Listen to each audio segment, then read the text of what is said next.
Disney-owned ESPN chooses a new sports betting partner, so who wins and who loses? The Tesla shareholder results are out. Elon is getting his $1 trillion pay package. We hit the highlights. And women's sports, Reddit's data deal with OpenAI, resurrecting Dig, powering nostalgia with tech. We break it all down with Alexis Ohanian. For Friday, November 7th, it's Brew Markets Daily, and I'm Anne Berry.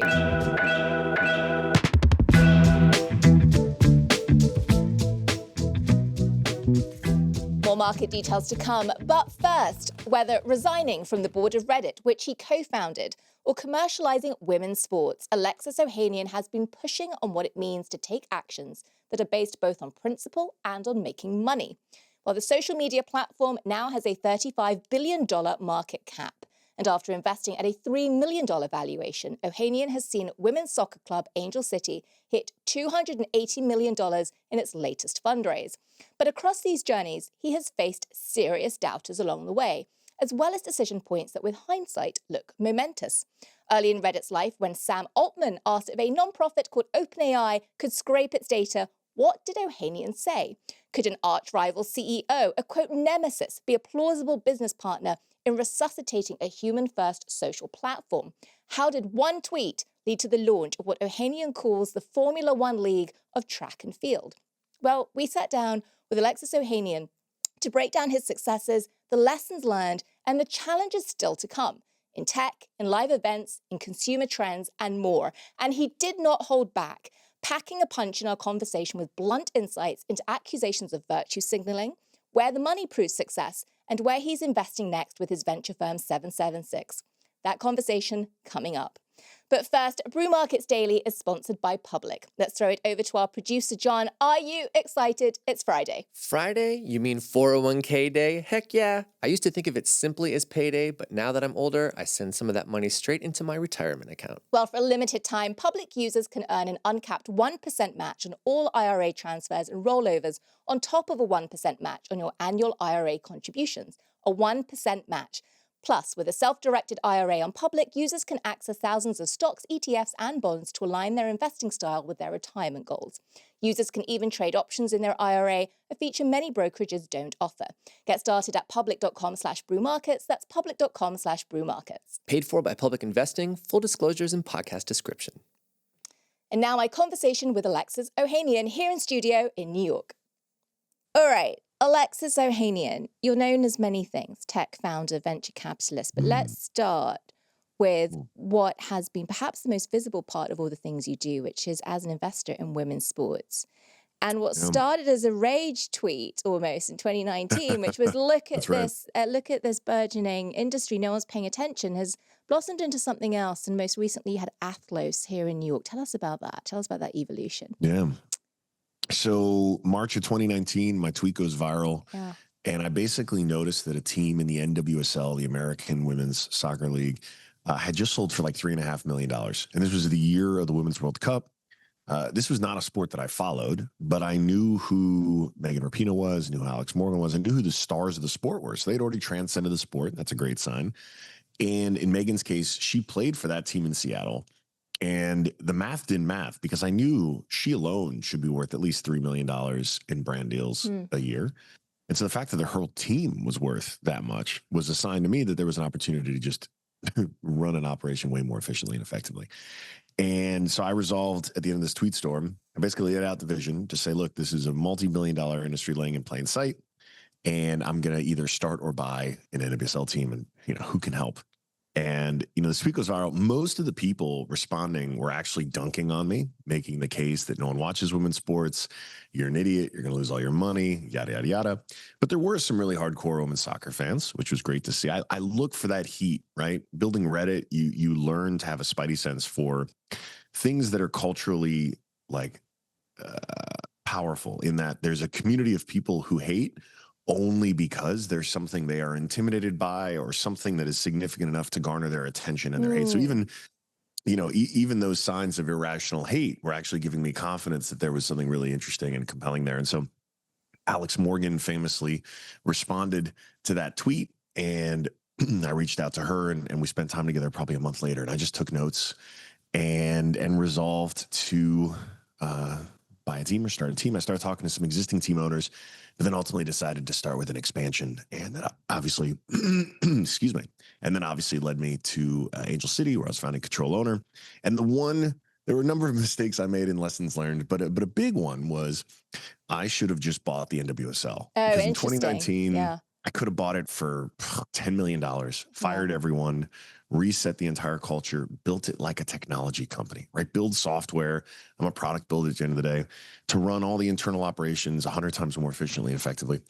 And in the last few years, especially as AI has really commoditized software, I've just been thinking, God, that was the opportunity. And so when the Olympics were coming up, I looked and I said, okay, where are the athletes that transcend the sport? What are the most popular sports during the Olympics that also disappear during the in-between 4 years, just like women's soccer in between the World Cup? And lo and behold, track and field was right there, checked every box. And in addition to that, there is an existing league, but it's really like the accounting. It's like the accounting of the sport, because if you think this is such a global sport and it all funnels up to the Olympics, you have to get every discus thrower in the world, properly registered and graded. And it's just a very different process. And what we saw with Athlos was an opportunity to really build this very dynamic, very high energy with the very, very, very best, like just the very best, still sanctioned. This is a World Athletics sanctioned meet. It was last year. It was also again this year. So it's legit. It's for points. It's for your ranking that, helps you with the Olympics. But we also set a record prize when we doubled the top prize. Back then it was $30,000. This was last year. We doubled it to $60,000 and instantly became the most important race outside the Olympics.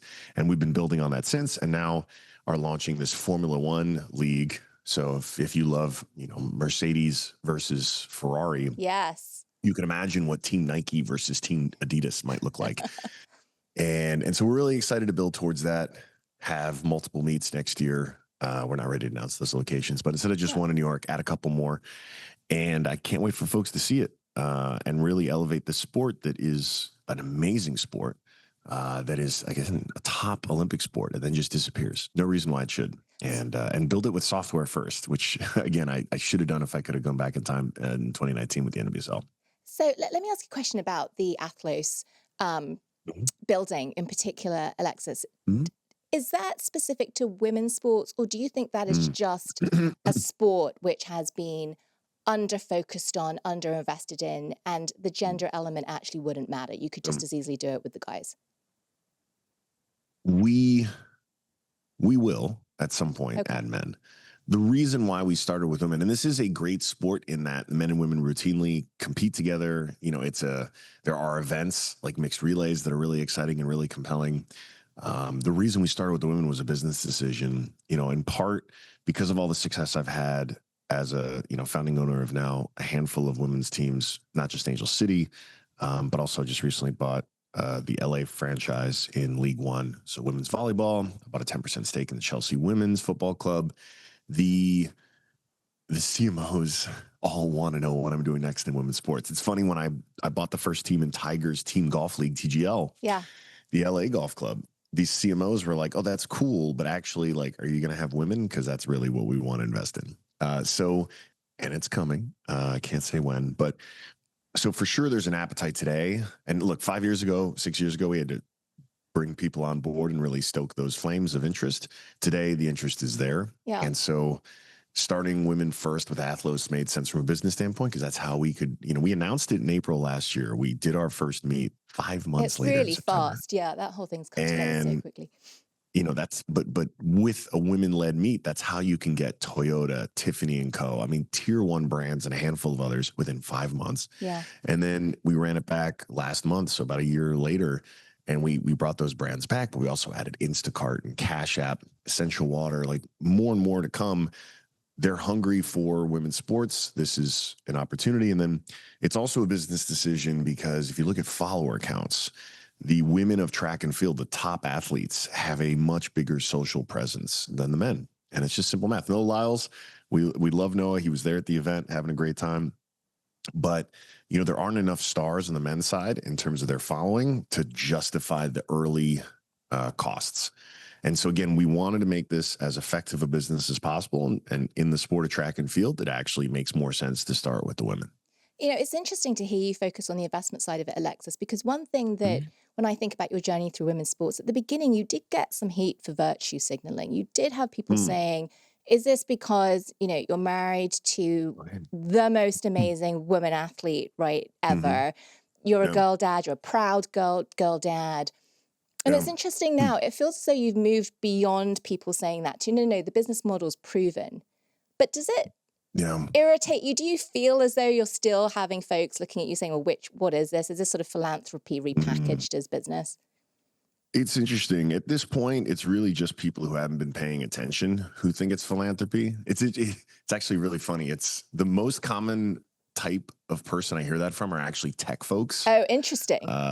Because I think they're just a little slow on this sort of stuff, these bigger cultural shifts. Interesting. And so I'm happy to correct them. But yeah, and I got plenty of tweets. I saved them all. Things like go woke, go broke, you're an idiot. No one cares about women's sports. Yeah. And I do think, especially given, and you got to remember, I resigned in protest from the Reddit I want to board talk about that. in the summer of 2020. Yeah. And I did so very intentionally to push for change. And, this has been well reported on that I couldn't get in the boardroom, whether it was around subreddits like Watch People Die or some of these really, really racist, hateful communities. And by resigning the way I did, that shined a spotlight and sure enough got the change that I couldn't get in the boardroom. And clarify, Alexis, you specifically wanted someone of... yes, and to be replaced. So in saying all these things, I said, and look, like I'm out. I'm going to spend the rest of my life building in a way that will be wildly successful and also align with my values. And, I haven't had any luck convincing this board. So replace me with the director of color, replace me with a black director. And I hope y'all can make better decisions going forward, because I know they will be better for the business. They will be better for society and all that. And so I think it's really poetic, actually, that literally one of the first things I did after that was Angel City. And, being the founding control owner of that team and doing it so publicly, and the outsized success, not just of that, it's the most valuable women's soccer team in America now, but what that sparked, right? That sparked a wave of investment in women's sports. And so I just feel so blessed. It is rare to have been at the forefront of one big movement, social media, co-founding Reddit, but then immediately after to have been so fortunate to have then been at the forefront of another. Feels really good. And certainly, given how much shit I took online, never offline. It's weird. No one has the smoke in person when they meet me, but online, it is so deeply satisfying to have done so well now at the forefront of something that, like I said, 5 years ago, I was going to do, and do so in a way that, like I said, aligned to my values. And you'll recall too, I mean, I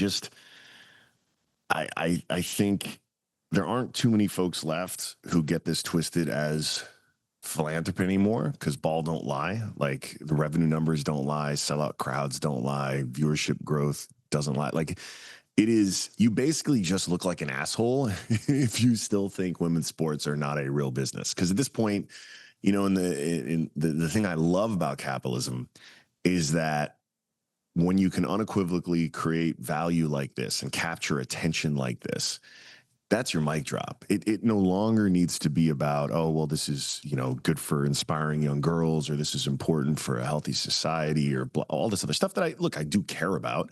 But at the end of the day, if you see this kind of real revenue growth and real attendance growth and real viewership growth, and still think it's, woke to support, you're just dumb or crazy. I mean, it's one or the other. You can pick, but you've now really the level of cell phone at this point, it speaks for itself. And yeah, it does feel good to win. It does feel good to win on these issues that I obviously care really deeply about too. So I yeah, it's been a good 5 years. It's been a good 5 years. And I'm thinking, Palmer Luckey at the moment is doing the rounds, right? This is the founder of Anduril. Yeah, rightly so. Previously of Oculus. And he said, I'm on an I told you so tour. I feel Alexis, there's a version of I told you so. I'm touring all this. Not as far along. Not as far along as Palmer, but we're certainly tracking in that direction. There you go. And I think once we have a couple of billion-dollar teams, and exits in the portfolio, then you'll hear me. I'll be an asshole about it. Okay, I'll brilliant. be relentless. You'll be back here saying I told I'll you be so right on back out here stereo. I love it. So, yeah. I love Still it. early days. Still early days. Well, talk a little bit about Mhm. what you've learned from the evolution of Reddit, because you are investing again in social platforms. You're an investor in Yeah. Dig. We'll come back to that. But if you Oh, look yes. at the Reddit that you sort of left behind, right, and the Reddit that's a public company, what are your thoughts on things like the licensing agreements with the large language models? What do you think about the community that you were so key to building, having their data now being sold to try and train the likes of Anthropic and OpenAI? Yeah, it's interesting. Someone's going to do the HBS case study on, the early days of Reddit. I remember having these debates with my co-founder about, this nonprofit that Sam was building called OpenAI. Remember, this is so I came back as chairman in 2014. Sam had just helped us raise a round of funding. It was about $50 million and take us independent from Condé Nast, which was the company that bought us. And so, on the surface, I was like, great. I got a bunch of equity to come back. We got Sam on board. He knows his way around Silicon Valley. He's helped us fundraise. And remember, it's like 2014. This was November of 14. So by, 2015, maybe 16, we were having this conversation where I was debating with my co-founder. I was like, gosh, Sam has this nonprofit that he's been asking us to basically aggressively scrape Reddit for. And I remember saying, dude, Sam is a very smart guy, incredibly cunning. We've known him since the start of YC. Doesn't seem like the most philanthropically minded guy, but he has this nonprofit that he's really passionate about. He says it's such a long shot and he needs our data. And I really felt in my bones, this is a great lesson for me. And founders really need to learn to trust their instinct on this stuff. I was like, I don't think we should be giving this away to him. So, and I'm just like, I know in my bones, we shouldn't be giving this thing away. But you got to realize in 2015, most folks in Silicon Valley thought OpenAI was a long shot.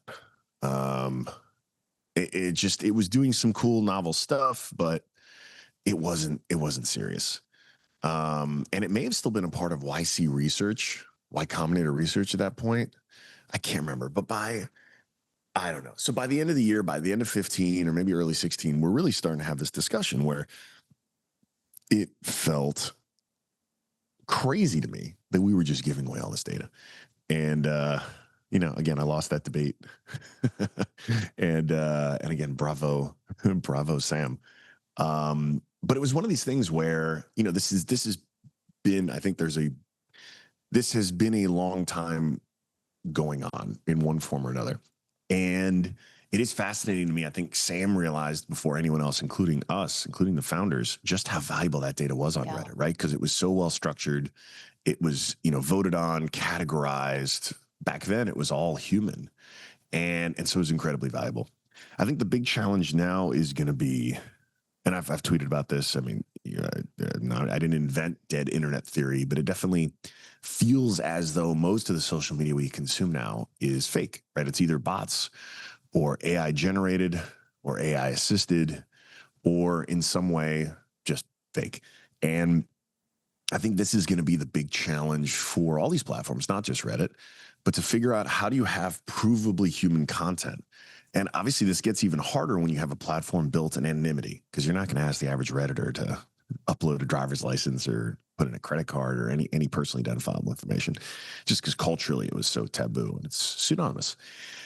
And so as I've started to meet with more and more founders, really the kind of cracked founders of the bleeding edge, I'm starting to learn about all the tactics they're using, this sort of new age SEO to literally buy the accounts of moderators enough to just take over a subreddit and then start slowly dripping in content that's supportive of their business. Wow. And that flows directly into the LMs, which then flows directly into your results when you ask, ChatGPT, what's the best smoker that I should buy for a brisket? Yeah. And so now that the very, very bleeding edge founders are realizing this, exploiting this. At some point, something's going to have to give where the average consumer is now no longer trusting this data because it's not human, right? It's been gamed, it's been manipulated. And so I'm already anticipating that next wave that figures out proof of humanity in a way that doesn't need, a retina, in a way that feels like that's got a great user experience that's giving people what I know they want. In an age of even more AI content everywhere, the fundamentally human stuff is going to do even better. Also, why I'm even more bullish about sports, because Hollywood and the music industry are going to get dramatically upended by this technology, but we're never going to take our kids to go see robots play football. Like there will be some robot sports like combat, like one-on-one battle bots to the death type stuff. But traditional sports is just going to be made more compelling, more interesting because of this technology. It's not going to replace it because you need it to be human. So talk to us about what you're doing with Dig, because that I saw your involvement here and lay out, paint the picture for what it is you're doing. And Sure. the reason I'm asking about it is you love to found things. You like to be there at the starting line. That's your tagline. But this is about resuscitating something that's been around for a while and repurposing it. Talk to us about it. This is my arch-nemesis CEO, former arch-nemesis CEO, Kevin Rose. Yeah. And, he and I butted heads for half a decade while he was building Dig and I was building Reddit. Now, obviously, we buried Dig. Sorry, Kevin. But I never actually had met him. And that was about 6 years ago. I finally met him. That's not true. I mean, we had met like once at a party, but we had taken a couple photos together, but never actually had a real conversation with him. Right. So I didn't know him. He was just this kind of I'll say paper tiger. I guess that implies that he wasn't very powerful. But that's not it. He was this almost like a caricature, right? He was the guy on the bulletin board where I was like, okay, I got to destroy this guy, right? He wasn't a full three-dimensional human. He was your motivating force. Yes, yeah, exactly. Okay. And so I finally had a conversation with him. It was actually in a podcast. It was his pod, just having a conversation. And I was so smitten with him. And I was like, this dude is so smart. This dude, like we both have 2 daughters now. Like it was really eye-opening. And I came to realize this guy who was my CEO rival for, a big part of my life, actually could be a friend and actually was someone who I really respected. And it goes back to that spectrum of love and hate, right? and so we just started talking. And about a year ago, he said, hey, you know what? I'm buying dig.com. I want to resurrect it. I want to do it with you. And we've been having more and more conversations anticipating this next wave of social because it was already clear we blew through the Turing test. What happens when you can no longer trust all that human content online is actually human. And so then how would you reimagine a community platform in 2025, knowing everything we know now, building for the last 2 decades with an AI default world? And, how would that shape how you move? Certainly, the biggest opportunity out the gate was how do we build moderator tools using AI to assist so that the work of these volunteers is far more delightful than it is arduous. Because right now it's flipped. Right now it's like 90% of your time is janitorial work. That doesn't feel good. And 10% is actually like community building time. So how do we flip that?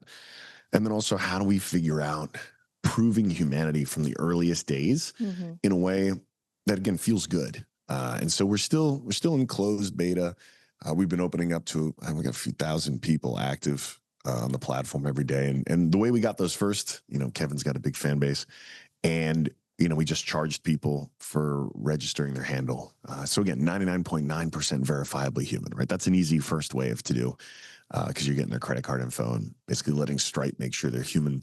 But we're really intentionally thinking here, and there's some clever ideas. I don't want to talk about all of them yet, but we have some very clever ways to build this into the user experience so that you're having fun using Dig, and at the same time, you're giving us more and more confidence about your humanity. And then as a consumer, we want to give you thresholds. If you, this is the deep end of my pool, but like, you'll know all this stuff. So I guess like bonds get rated or credit gets rated, right? With like A, B, AAA. Okay. Yeah. Imagine a similar version of that for a user account. So you can be Fluffy Bunny 12, which is, let's say an A+ certified, like an A+ confident human versus like, Purple Turtle 16 is like a C minus. I'm making up these Where ratings. you're but it not gives you a sure sense. if they're a real person or not. Yes, as in they haven't performed enough. They haven't done enough of the things that we're looking for as Dig Yeah. to give them a high enough grade. And so the way that ends up making They're your like user junk experience bonds. They're junk Yes, there you go. contributors. There you go. better. Yes. And so what does that mean is, your viewing experience of Dig can ultimately be self-serve to your level of comfort. And so if you want to view Dig with a high risk tolerance, Oh, I right? see. So you just like, give me everything I got. You can just say that, right? Think of it like a slider. Whereas let's say you want to do some good research on a stock that you like. I don't know, I'm conflating too many metaphors here. You're researching a bread maker and you need to know every one of these people is real, and you don't want to be reading compromised reviews of bread makers lest you make a bad choice. You're sorting for just the A grade and higher, like really verified humans who have that. And so we've got some ideas for how to pull that off. But again, it all comes down to user experience. And I'm excited because I don't know, I've gotten more and more confident the more time I've spent with Kevin that we've seen so much. And, in many ways, Kevin was really at the forefront. Dig did launch before Reddit. I didn't know about them when we started and when I was designing it, but Dig did launch first. And, between the two of us, we've spent, 30, 40 years combined building and designing and developing online communities, and couldn't think of a better person to work on this with. So excited for it to keep rolling out to more folks. So my last question for you, Alexis, sort of wraps this all together, which is you're simultaneously in these worlds of what's coming next. That's your world of venture and investing. Looking forward, what is the unimaginable? And you're sort of looking for that.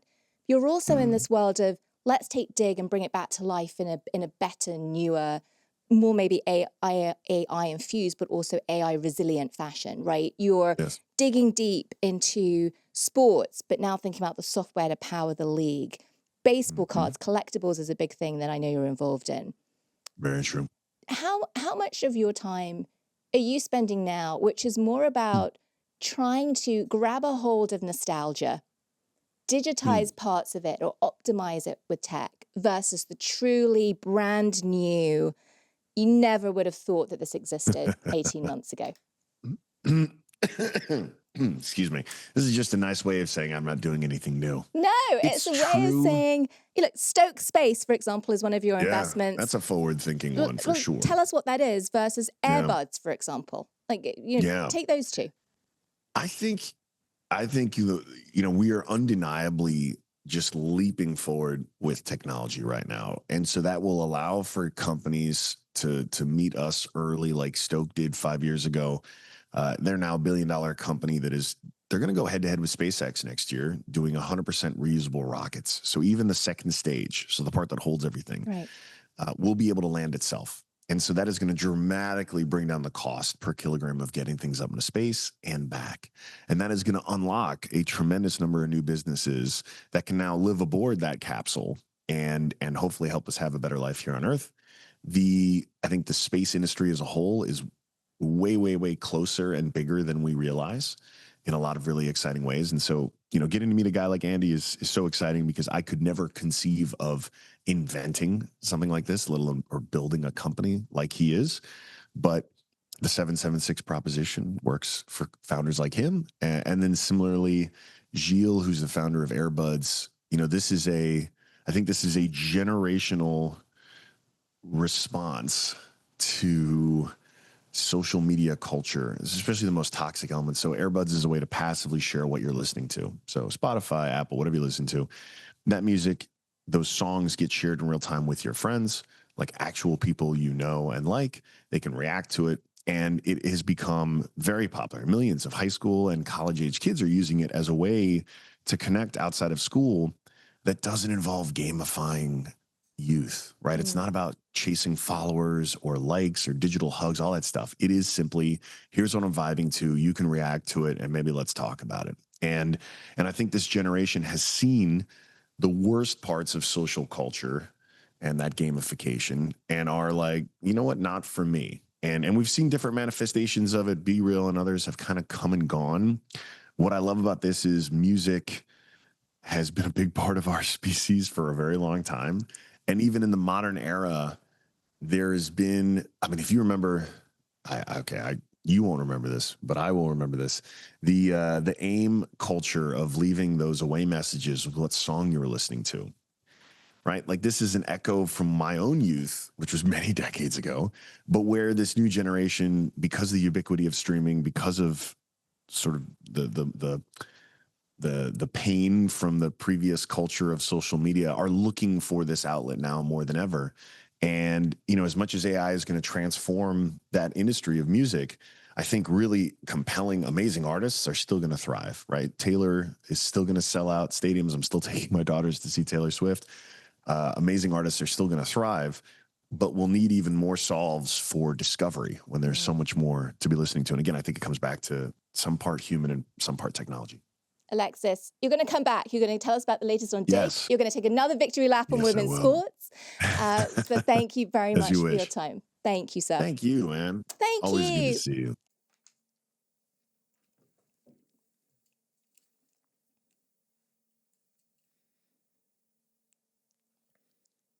Huge thanks to Alexis Ohanian for joining me. It is now 4 p.m. on the East Coast. The market's wrapping up the day. There's the closing bell. John, tell us what caught your eye this week. Well, with the elections this week, there were lots of headlines around the potential of prediction markets, as well as this news on good old-fashioned sports betting. It was announced on Thursday that DraftKings will become the official sportsbook and odds provider for ESPN. The Disney-owned sports network had previously partnered with casino operator Penn Entertainment, but will make the switch on December 1st. Shares in DraftKings initially rose 2% on the news, while Penn saw its stock decline 10%. Shares in Disney were a little moved. Flutter Entertainment, which owns sportsbook rival FanDuel, reports earnings next week. Well, Disney earnings, by the way, also out next week, along with many others. Please, just a reminder, let us know which names you're excited about and want us to break down, because we'll circle back with our insights. Now, we couldn't let this week wrap up without a nod to what's been going on in Texas, which is that Tesla vote on the $1 trillion compensation package for CEO Elon Musk. Well, incredible outcome here, not least because of the participation. 75% plus of those shareholders voting in favor of giving Musk that pay package. One thing that's interesting, though, as we look at this, and we'll continue to unpack it as the details and the reactions come through, one of the other questions up for the vote in the shareholder meeting is whether Tesla would invest in xAI. Now, while on that motion, more for than against votes were received, there were a lot of abstains. So feel as though there's still going to be a lot of questions open for debate on that particular element. Again, that investment in xAI, and again, $1 trillion pay package approved for Elon Musk. That's it for today's Brew Markets Daily. And Brew Markets Daily is hosted by Ann Berry and produced by John Crotteau, Tariq Abdellatif, and Emily Milliron. Technical direction by Lonnie Fiscus.